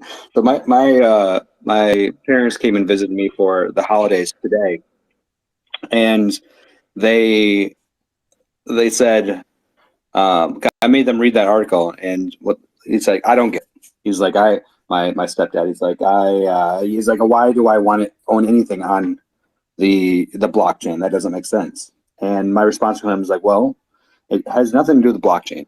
So forget about that. The technology doesn't matter. And you already own things, right? And he's like, yeah. He's like, you own the house. And then I talk about it. It's like, okay, well, you already go through this thing, but it's extremely inefficient. So worst case scenario of the metaverse, it's a more efficient way of owning things. And the best case of the metaverse is that now you get to actually own these things and have extra perks from buying the things that you already had. So like that to me is why people should care about the metaverse. Not that like, I don't want to run around in Ready Player One, shoot lasers and stuff because of something else. It's that you already own things, and it's extremely inefficient. And maybe you won't be an old crotchety old man shaking your cane on your porch, and kind of start leaning into the new technologies that you get because of a perk of the efficiency gains of ownership. One thing I'd like to add to that, I think, is really cool. Like all those advantages of having a decentralized, distributed database, right? Is that like it increases the value of the asset, the underlying asset, right? Because you can, and like Tesla doesn't even need to make the skin for the car, right? It can be somebody else who makes the skin for your Forza game that's based on your Tesla ownership. It's really interesting to see how you could end up with, like, the burden for creating all of these different manifestations isn't on the person who necessarily sold the asset. Somebody else can build on top of that and create any arbitrary representation of it, right? I'll take it actually up another level. Is not only is it not on the burden of the IP creator, but the value of that IP, which would be the Tesla car, increases based off of the number of dimensions that IP is used in, which then can be shared with the new dimensions. So what this means is that you can be incentivized for building an entire new world or dimension of the metaverse based off of the value of the underlying asset going up and being completely decentralized and self-sovereign in the ownership of the NFT itself. And that's what makes it really exciting, is that it allows for IP creators to license the lowest level of abstraction, which is the end user, rather than licensing the worlds themselves. And it ends up being much more efficient and much more representative of the value of the IP itself. Yeah, that is such a great point. How, like, it enables other people to build on top of what you already have. So the value the value of the underlying asset increases the more people modify it, build on it, etc. It creates a much stronger incentive for you to release IP in a way that's like modular for other people to build on, as opposed to trying to like gatekeep it. Right on. Thank you for joining my tech talk. My TED talk. Wait, but I thought the metaverse was where I can see Mark Zuckerberg playing with Koi. Yeah, I bet you did. Damn it. I just want to buy just to double trigger Chris. We got a metaverse NFT auction. We roped him into a little later on today because he likes to say metaverse and NFTs very often. It's easier to just call everything the metaverse than a dimension of the metaverse, so I'll allow it. Good. I wish more businesses operated. Something concerning the NFT will be a tool for the metaverse, in my point of view, because the metaverse is going to be the NFT land. So everybody will have an NFT, and it will be the property in the metaverse. I would say it's the other way around. I believe that the metaverse will be a tool of the NFT because the central point of everything will be the actual ownership, and that the metaverse will be the representation or the rendering of that NFT. So to me, I think it's the opposite view. And more than an extension of this world, the metaverse can become the world, because imagine another virus out of it business. You will be locked, and you will be we don't know what is going to happen, but it's possible. And so the business will continue in the metaverse for sure. To say something I said and then make people made fun of me for is the metaverse is existence. Is the most, I think, grandiose thing that you can actually say. And then of course people are like, that doesn't mean anything. But I believe that that is actually true, is that the metaverse is everything. And which is why I don't like when people use the metaverse, because when you use a word that is so grandiose like that to describe individual specific things, you lose the power of the word itself. Chris, I think you are starting to become a metaphysician, because you remind me very much of like Sartre and Heidegger, etc. You're becoming a metaphysician by the week. Every week is getting more and more like metaphysics, really. But I love it. I have one question, Chris, for you. You know, when you say about the IP and what is the metaverse, this IP is protected, like the nation states. Their job is to protect our IPs and our properties. Who and or how can we really protect the properties of the assets that are represented by this by those NFTs? Because if it's in one country, we can do it. But when it's a global country with many jurisdictions, how do we really protect the assets of the people? So I believe that when it comes to all powerful companies that have all the power, have all the money, and they have no incentive to make a better world, what is required is new people to come up and create new rules for new things. I don't believe that the current IP system is going to be able to be modified to fit what I describe what the future of the metaverse and IP protection of NFTs are, and that it's going to be up to people like AlgoFam or many of these people that are creating new IP to dictate how these rules work.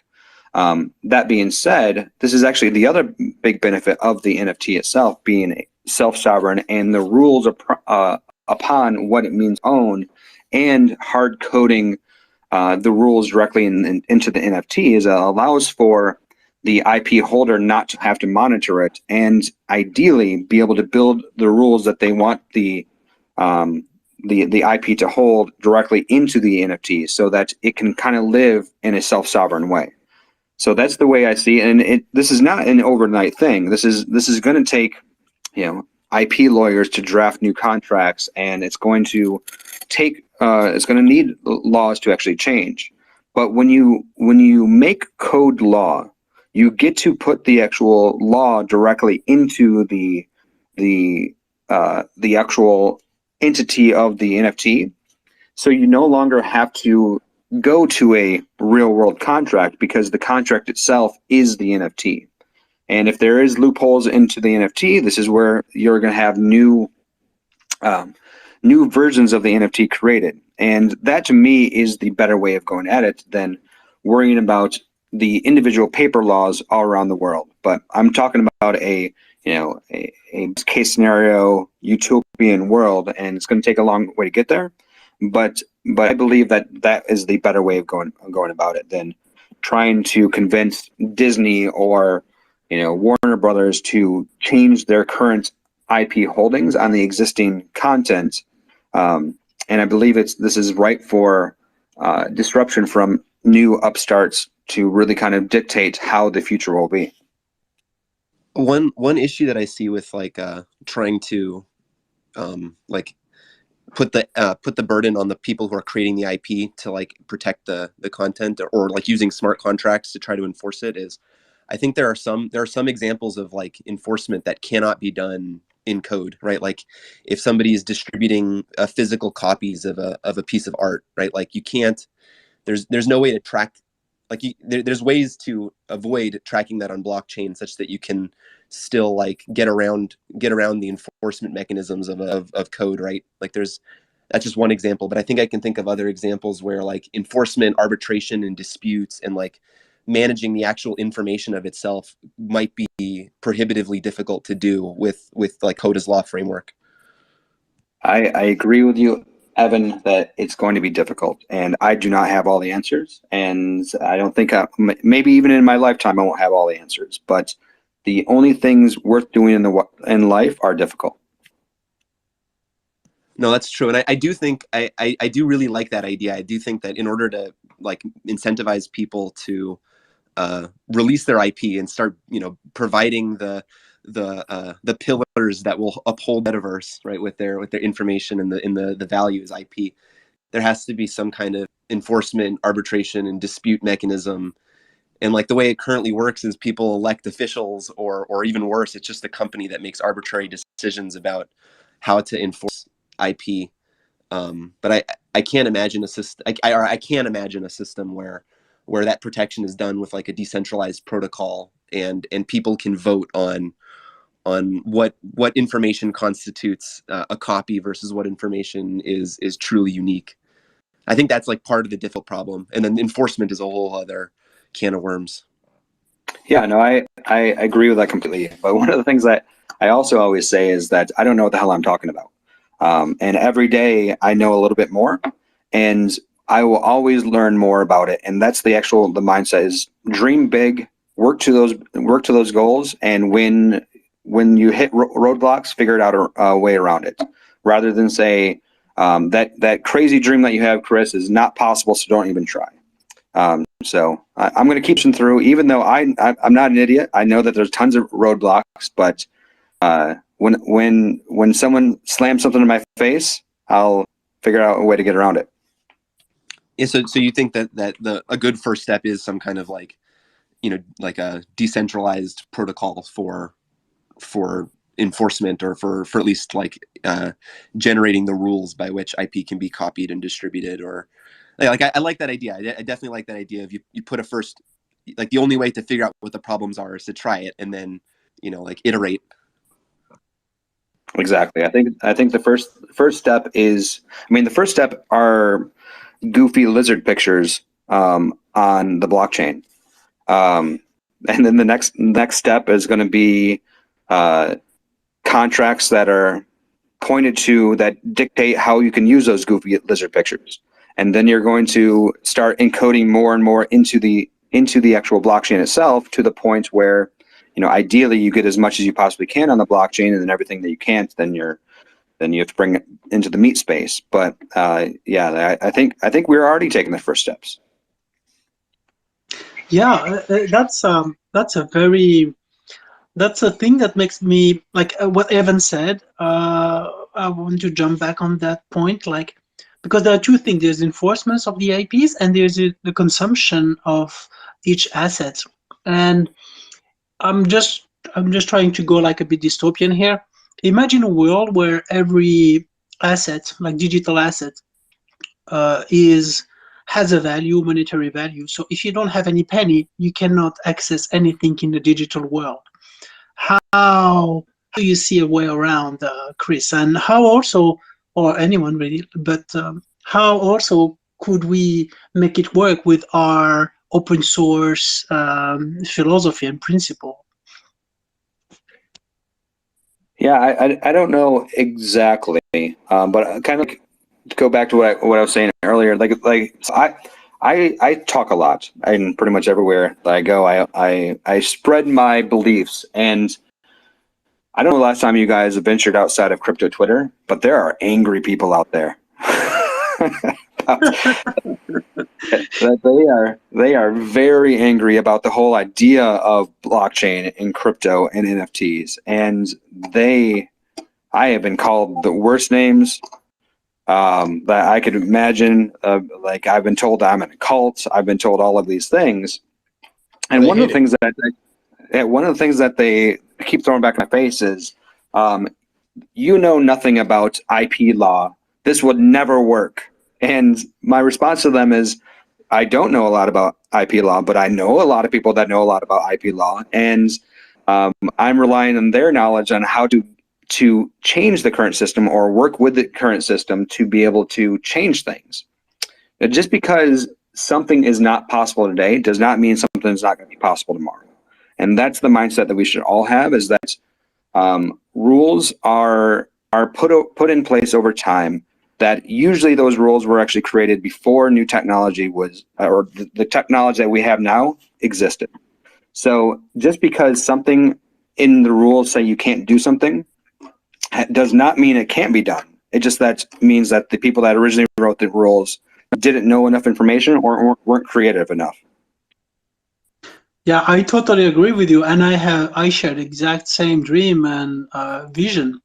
It's just it's so interesting how things can go. Like, I would love to talk about the dystopian vision of that. Like, how bad can it go?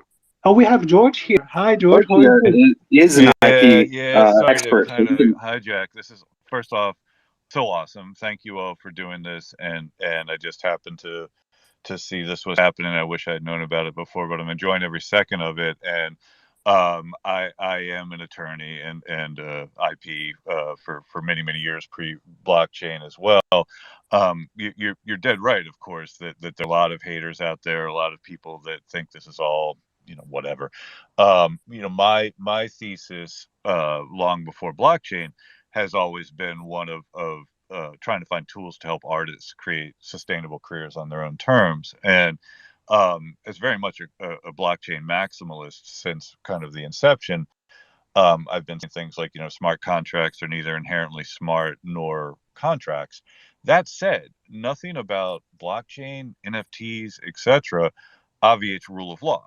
And so there's real opportunity here to improve on things without revising copyright code, which isn't going to happen, right? One of my favorite pieces that I wrote that ended up in my book, but was originally on Forbes, was talking with the great venture capitalist Andy Weissman, and we kind of mapped out what we called a nirvana state, and this was back in like 2015. and we said, let's assume no change in copyright, right? Because that's the right move. Copyright or law generally lags culture, but everything that we're trying to do with NFTs, social tokens, what have you, can be accommodated by existing copyright. And in fact, what will help us so much is that the immutability and the audit trails, etc., will allow for enforcement with much less cost and transaction fees, and be able to identify bad actors. So I'm really, again, I'm sorry to hijack. Thank you for doing this. I just wanted to chime in on the IP side of things, and I'll shut up. No, I thank don't. you so I don't much. believe that. I don't believe you'll say something more, George. I know it. But George is one of the people that I rely on greatly for his IP knowledge. So like, he's one of the people I was referring to earlier that knows way more about it than I do. Well, thank you. Well, it's a pleasure to be here, and thanks for doing this. Thank you for coming. It's amazing to have you here.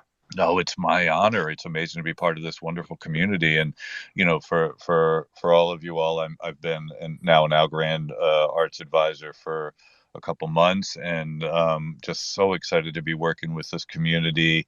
And again, my thesis is purpose, not product, and so I know from my conversations with the executive team at Algorand and with Silvio himself, their commitment to the arts, it's remarkable, and it's a really wonderful opportunity. So what a great community. And if there's any way I can be of help to the community anyway, please reach out to me. I'm motivated like you wouldn't believe around this. Thank you so much. Just having you here is amazing, and you're welcome every Sunday. We're always here. Thank you. So when we were talking about a few minutes ago about IP DAO, I think that was a topic. One thing I run into when I'm thinking about how like DAOs in such a structure would work is that if there's an instance which requires a vote immediately, how are you going to activate every single person on the DAO to vote on that within a 30-minute time frame? If it's something that requires, a copyright shutdown or something like that, I'm just wondering, like, how scalable is a DAO in that sense, really? You can offer. Someone should look at stoi.org, stoi.org. That was a project that I put together over the summer, and we're now porting it over to Algorand. But it's essentially, we wrestled with a lot of those questions, and I don't want to for a second say that we've got them all right, and those are great questions. But we did get, I think, the first legally recognized DAO in the art space, in Wyoming. And it's there, and it's all, open source, and the DAO's there. We did it with, all the ways that you guys would imagine, with tokens and everything else.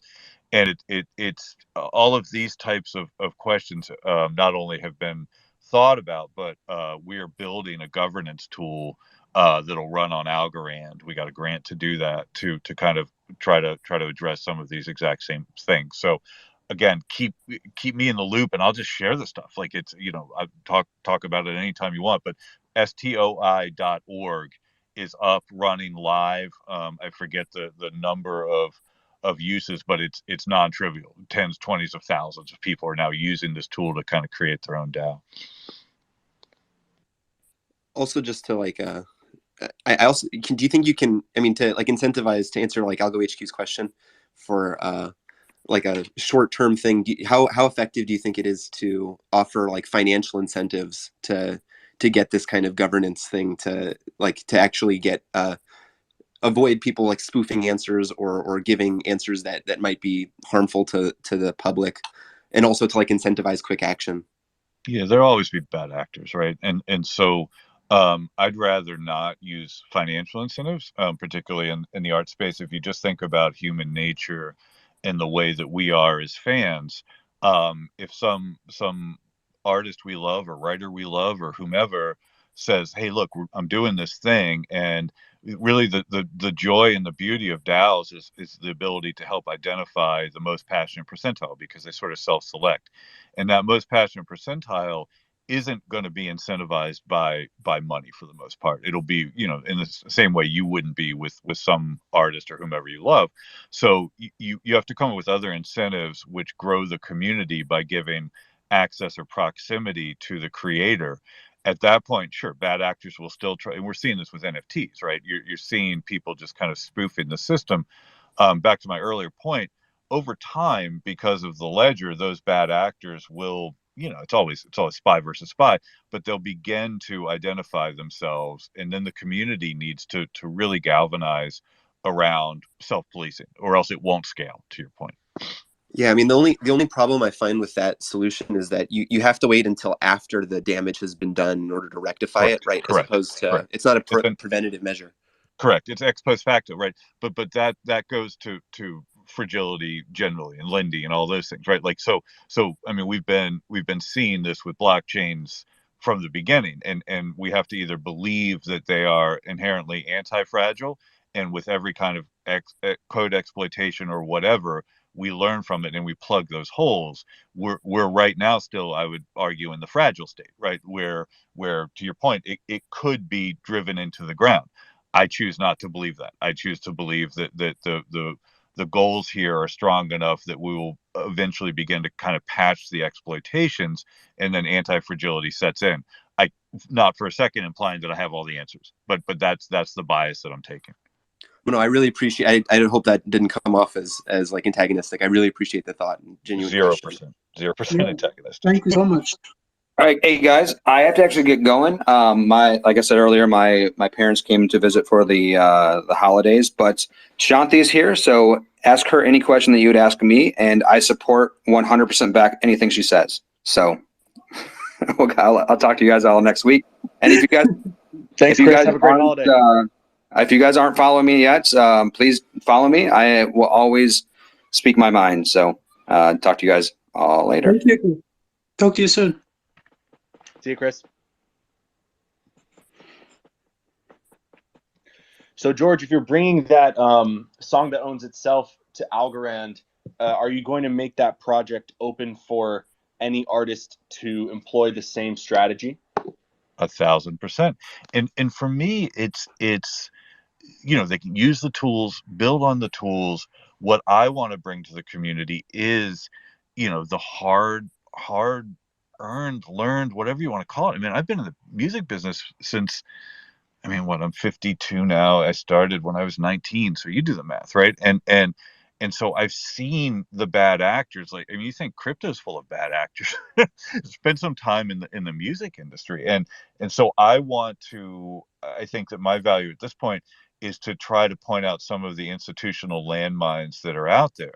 And the code, the tech, I'm fortunate to work with people that are just far smarter than I in coding things, but again, it's not my intelligence, just being beat up so many times and running a lot of companies and advocating for artists. I kind of know the music industry's tricks, right? And they're not as smart as you'd think they are. But like our main thesis should really be, in terms of the incumbents or whatever, like I don't want to say it's a zero-sum thing, because I do have sort of an anarchist streak in me. Positive sum for everyone, but I'm not going to let it be co-opted, right? Like I played a show last night at City Winery in Boston, right? My band, right? And you can look at that as, wow, you are a middle-aged crisis dude or whatever, or you can look at it as, well, maybe, but I'm there, at whatever night of the week, playing a show, doing all the shitty stuff that bands have to do, so that I don't get that innovator's dilemma. And I'm sitting around there. It's snowing in Boston, and it's, Omicron is spreading. It's hard. I'm lucky. I don't need, to make money at a show to live, right? But I look around at the other bands that are playing, they do. That's the music industry that I'm fighting for, right? And so I want to use these tools for that music industry. The major labels and the big superstars, they'll be fine, and they can use the tools, and it's all going to accrue to their benefit eventually anyway. But there's another side of the art music industry that's so underrepresented, and that's what I'm pushing for. Yeah, that's amazing. The grassroots, musician getting access to the same tools can really make a big difference for people. Well, I mean, prima facie, right? Like, I mean, I did it. I started a company called TuneCore in 2004 or 5. And that was obviously pre-blockchain and early internet, Web 1, whatever. And it was very much a gesture of disintermediation of why do we need labels to get distributors to get a creator's work up onto then iTunes and now all the DSPs? And the answer was you don't. And we've paid out over $1 billion with a B to independent artists at this point. So I've seen this, I've done it, and now with what we're doing with Algorand and blockchain, like we can 10x that motherfucker.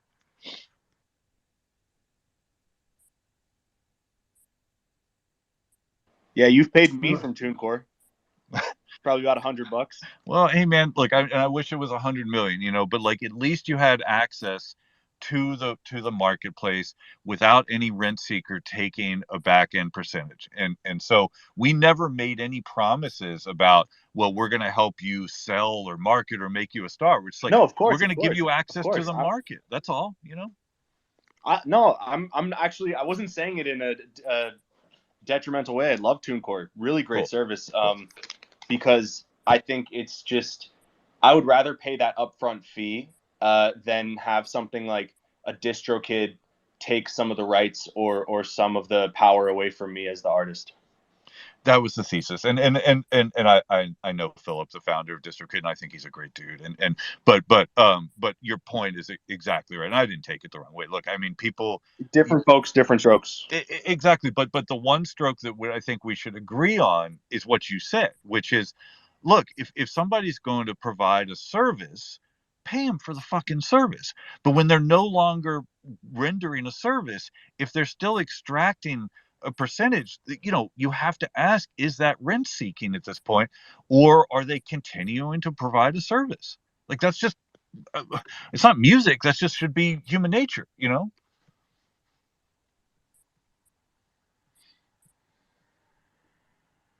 Yeah, 100%. I mean, when you first created TuneCore, how difficult was it to get that infrastructure built out in the early internet? we coded together the first, remember Ruby on Rails? We coded the first, TuneCore service on Ruby. Remember Dig, that DIGG, that kind of web kind of 1.5 platform that upvoted things? So we launched, it went to like #1 on Dig and immediately crashed, right? And then obviously for anybody that's a coder out there, you all are going, oh dude, why Ruby on Rails? Well, because that was kind of the state of the art at the time. It doesn't scale well. I don't know if it still exists. It certainly didn't. And then we ported it. But I it's, for me, again, like where we are with blockchain right now is a very familiar spot where we're, I hate this analogy, but we're sort of building the airplane as we're taking off. And so I just don't want any of us to get, you have to balance out, just go back to the purpose, not product thing, right? Go back to what is it that we're trying to solve? What's the current state of the art with the technology? Let's not try to boil the ocean. I mean, I remember being really frustrated in like 2016 at the first wave of all of the kind of music plus blockchain companies out there, none of which, by the way, still exist. Not one of them. Not one, right? Because they all tried to do things that the technology just wasn't sufficient for, samples, things like that. And it goes back to the whole reason why I chimed in, which was and Bilal, you were absolutely right. I said one thing and said that'd be it, and I didn't.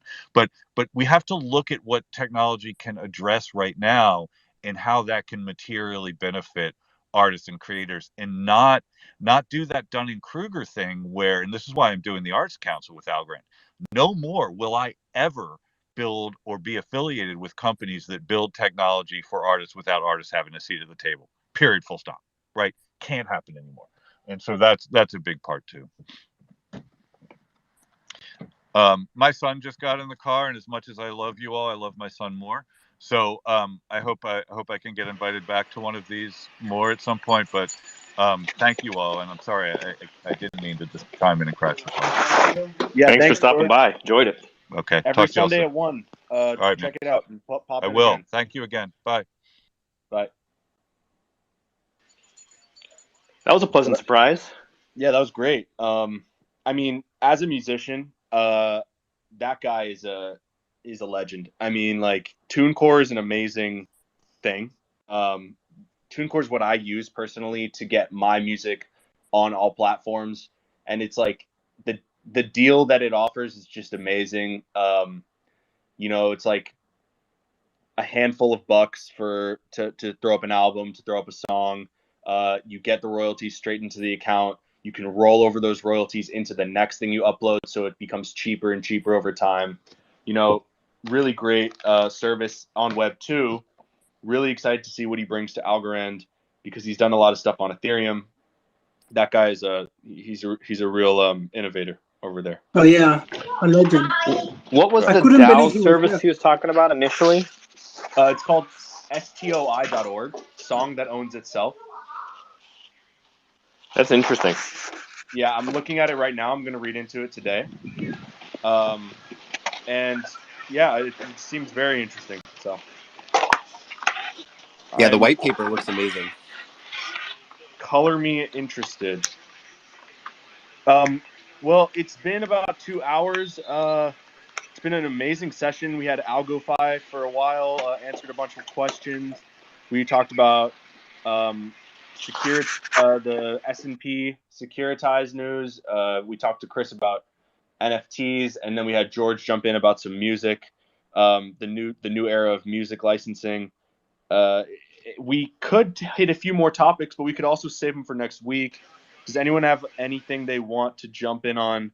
Any questions from the audience, or anything that you feel like anyone can request speaker? And if you feel like we missed something, please jump in, or forever hold your peace till next week.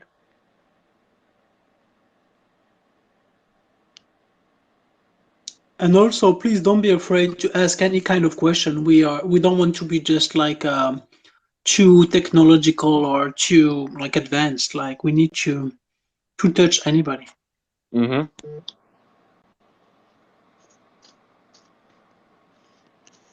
Going once, twice.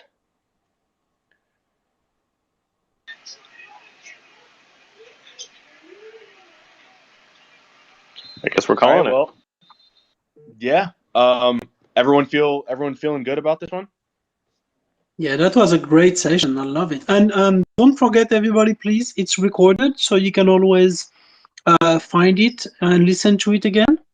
So feel free to share it to your friends. They want to learn more about the metaverse, about the music rights, etc. Mm-hmm. Exactly. Yeah, it was a great balance of stuff today. We had some pretty technical convo when John was answering questions, and we had some fun stuff. I feel like this was a great one. So thank you all for being here. It was really an amazing session, a good beefy one as well. About 2 hours plus. So if you haven't checked out Monty's NFTs, he's doing you're doing an auction today, aren't you? Yep. 3:30 Central, 4:30 Eastern. Myself, Chris will be on there. A few other folks that were here earlier. VJ, I think we saw Mafiago earlier. Bunch of folks. Awesome. Yeah, so Chris is doing a NFT auction in honor of Climate Trade and Planet Watch. You want to drop us some details on that real quick? So Planet Watch and Climate Trade had a partnership. Planet Watch, very much like Algorand in general, purchases carbon credits through Climate Trade, making everything carbon not just carbon not just neutral, but carbon negative. This week's event, the NFT, actually goes towards the Yakamama portion of the Amazon River where the pink dolphins happen to be. We've been supporting them for about a week and a half now, and we'll pick another project next week. But that's where the proceeds go this week. All right, well, cool. 4:30 EST, 3:30 Central. Check out KryptoNurd's page for more info on that. And this has been another Sunday call, AlgoFam chat. Thank you all for being here, and we'll see you next time.